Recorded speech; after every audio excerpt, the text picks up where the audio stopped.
ओम नारायण नारायण नारायण नारायण। सब मित्रों को राम राम। सबका स्वागत है। दोस्तों कैसे हैं आप सब।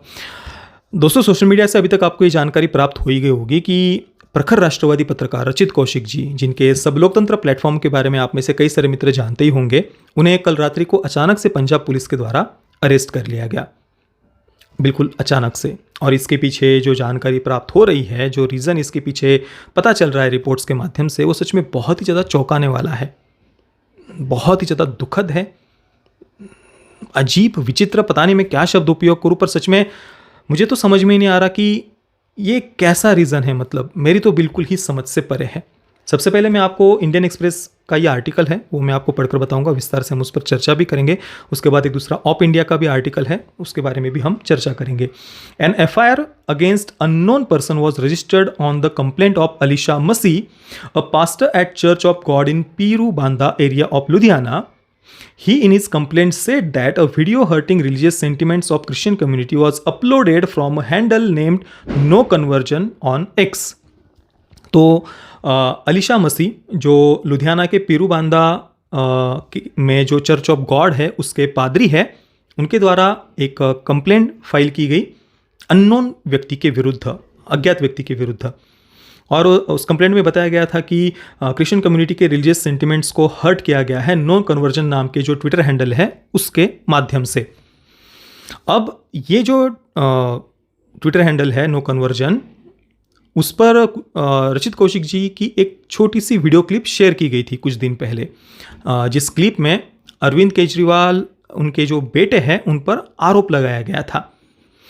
और फिर उसके कुछ ही समय के बाद में ये अरेस्ट हुई। सोशल मीडिया पर ये चर्चा चल रही है कि अरविंद केजरीवाल उनके ऊपर और आम आदमी पार्टी के ऊपर और उनके बेटे के ऊपर ये जो आरोप लगाया गया था उसके चलते ये अरेस्ट की गई है। इस प्रकार की सोशल मीडिया पर चर्चा चलते हुए हमें दिख रही है। और फिर ये निष्कर्ष निकाला गया पुलिस के द्वारा कि ये जो नो कन्वर्जन ट्विटर हैंडल है वो रचित कौशिक जी चलाते हैं। मतलब अब नो कन्वर्जन ट्विटर हैंडल ने रचित कौशिक जी की कोई वीडियो क्लिप पोस्ट कर दी अपने ट्विटर हैंडल पर, एक्स पर, तो उससे वो उनका हैंडल कैसे हो गया, ये तो भाई मेरी तो कम से कम बिल्कुल समझ से परे है। दूसरी बात, ये जो नो कन्वर्जन जो पेज है, अभी हाल ही में तो मैंने उनके कोई वीडियोस नहीं देखे, परंतु लगभग पिछले 11-12 वर्षों से जो फोर्स्ड कन्वर्जन है या धोखाधड़ी से या अंधविश्वास से लोगों को भ्रमित करके जो कन्वर्जन्स किए जाते हैं उसके बारे में वे लोगों को जागृत करते आए हैं। जितना मैंने उनके पुराने वीडियोस आदि देखे थे, आप में से भी कई सारे मित्रों ने वो वीडियोस देखे होंगे, जैसे कि रा रा रा रा करके कोई दिव्यांग चलने लग जाता है, या फिर हाथ लगाकर या कोई सीढ़ी लगाकर या कोई तेल की शीशी लगाकर अचानक से दिव्यांग चलने लग जाते हैं, गूंगे बोलने लग जाते हैं, कोई अंधे देखने लग जाते हैं, कोई सुनने लग जाता है, कोई चमत्कार होने लग जाता है, या फिर ऐसा कोई हाथ कर दिया तो फिर सैकड़ों सैकड़ों लोग ऐसे पीछे गिर जाते हैं और ज़मीन पर वो लेट जाते हैं। इस प्रकार के कई सारे सैकड़ों सैकड़ों वीडियोज़ आपने भी सोशल मीडिया पर देखे होंगे।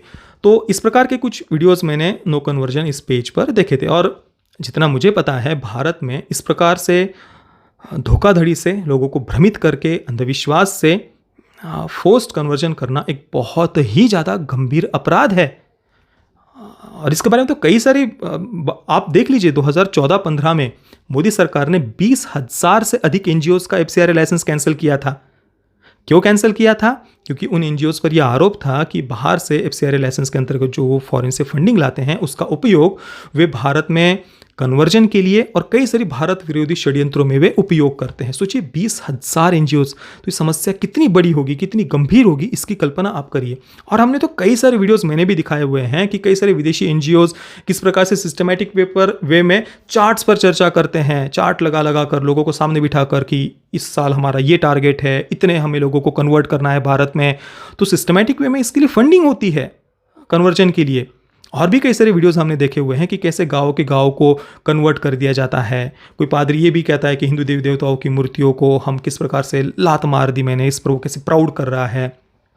ये सारी बातें सोशल मीडिया पर हमने देखी हुई है। पालघर में साधुओं की जो लिंचिंग हुई थी, उस लिंचिंग के कुछ ही समय पहले वहाँ पर भी वो वीडियो उस जगह का आया हुआ है कि मिशनरियों के द्वारा किस प्रकार से उस जगह पर कन्वर्जन का प्रयास किया गया था, कैसे हिंदू देवी देवताओं के विरुद्ध लोग कितने बहुत ही हेट स्प्रेड करने वाली, बहुत ही अपमानजनक, अभद्र ऐसी बातें की गई थी। वो वीडियोस भी मैंने आपको दिखाए हुए हैं। और ये कोई कल्पित या काल्पनिक बात नहीं है ना। ऑब्वियसली कन्वर्जन के समय इस प्रकार की बातें कही जाती है। कोई व्यक्ति ऐसे ही सुबह उठकर अपनी सभ्यता, हजारों वर्ष पुरानी अपनी सभ्यता संस्कृति को छोड़कर ऐसे ही तो कन्वर्ट नहीं हो जाता ना।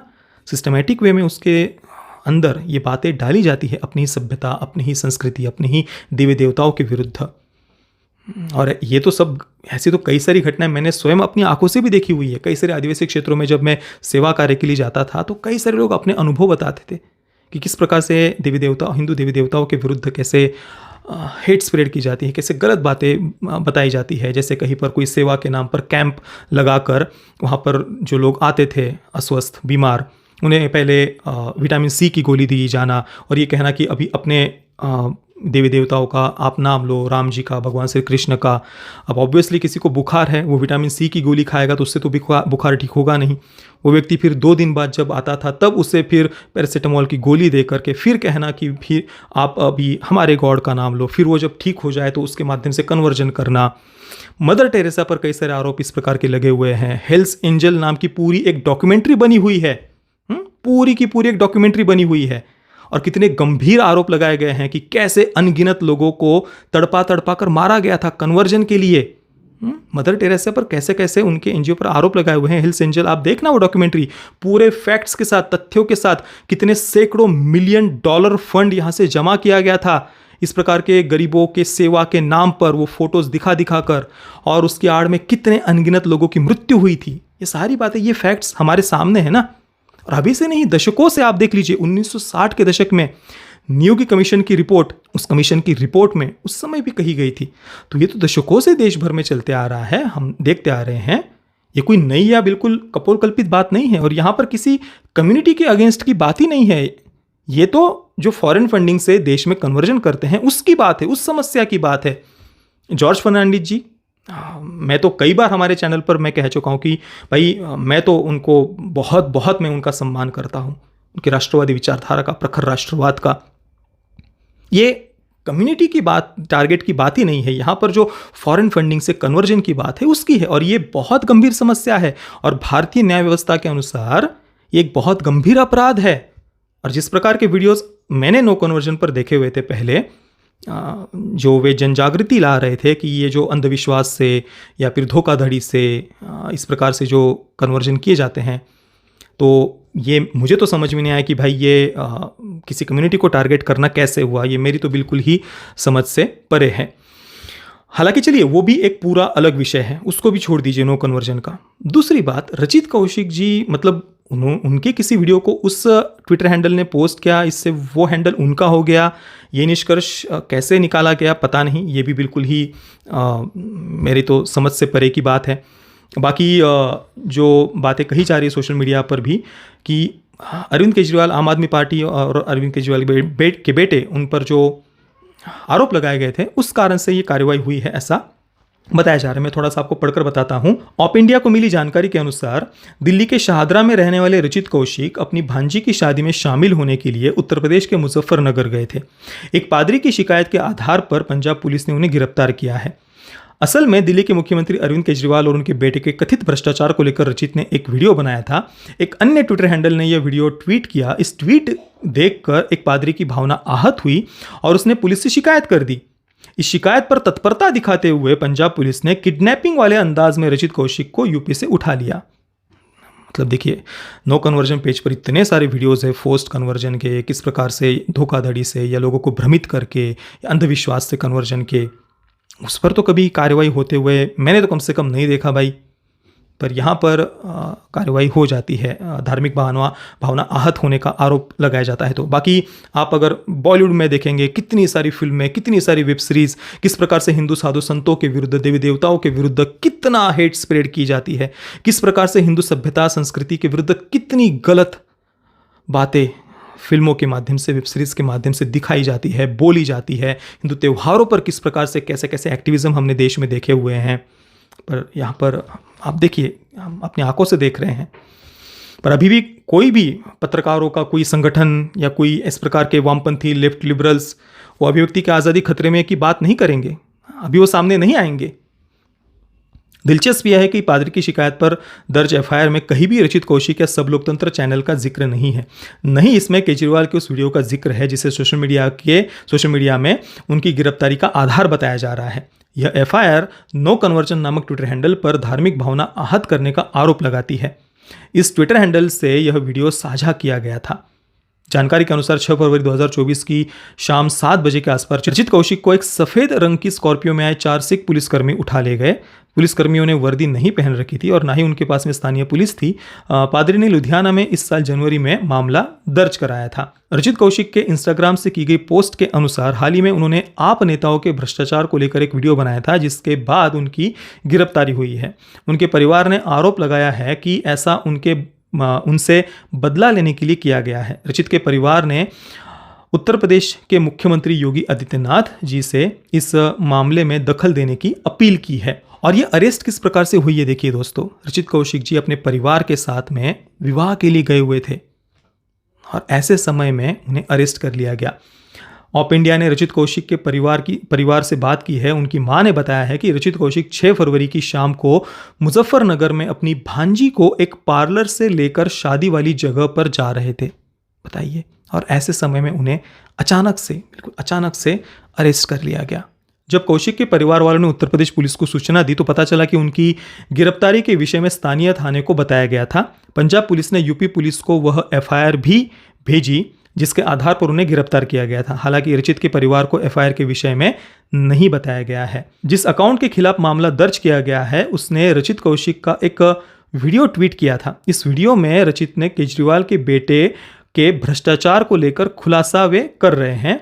इस वीडियो में उन्होंने केजरीवाल के बेटे पुलकित पर आरोप लगाया था कि उन्होंने मुख्यमंत्री के बंगले में जिम का सामान किराए पर बाजार भाव से कहीं ज्यादा कीमत पर दिया है।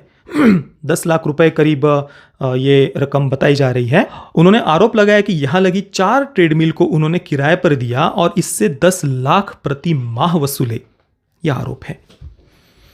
सोचिए, मतलब ऐसा किसी वामपंथी या लेफ्टिस्ट पत्रकार के साथ में अगर कुछ हुआ होता तो अभी तक पूरा का पूरा लेफ्ट का इकोसिस्टम, इवन अल जजीरा और न्यूयॉर्क टाइम्स और वॉशिंगटन पोस्ट और हफिंगटन पोस्ट और पता नहीं कौन कौन, सारा का सारा पूरी दुनिया की ये जो मीडिया, इनका लेफ्ट का इकोसिस्टम, सब के सब ने अभी तक बता दिया होता कि भाई भारत में लोकतंत्र समाप्त हो गया है, खतरे में आ गया है। पर अभी कोई बात नहीं करेगा। इवन आप मेन स्ट्रीम मीडिया के आर्टिकल्स भी पढ़ेंगे तो वे तो एक प्रकार से इसे जैसे जस्टिफाई करने का प्रयास कर रहे हो, इस टोन में ही उनके वो आर्टिकल्स देखने को मिलेंगे। अभी किसी को अभिव्यक्ति की स्वतंत्रता खतरे में आ रही हो ये देखने को नहीं मिलेगा। हालांकि मोदी जी, उनके बारे में कैसी कैसी बातें, कैसे कैसे आरोप हम आए दिन देख रहे हैं। मोदी जी को गालियाँ दे देकर कि उन्होंने पूरा, कितने सारे यूट्यूबर्स हो, स्टैंड अप कॉमेडियंस हो, सो कॉल्ड इन्फ्लुएंसर्स हो, उन्होंने अपना पूरा करियर बना लिया। भाई मोदी जी को गालियाँ दे देकर करियर बना लिया है 2014 के बाद में। उनमें से तो किसी को अरेस्ट नहीं किया गया। पर हाँ, चीन से दिलाली लेकर भारत विरोधी प्रोपेगेंडा स्प्रेड करने के आरोप जिन पत्रकारों पर लगे हैं ना, उन पर कार्रवाई भी होती है तो भी लोकतंत्र समाप्त हो गया, इस प्रकार से छाती कूटी जाती है। देख रहे हो आप। हम सभी मित्र यही आशा करते हैं कि रचित कौशिक जी जल्द से जल्द बाहर आए। जय श्री राम, वंदे मातरम।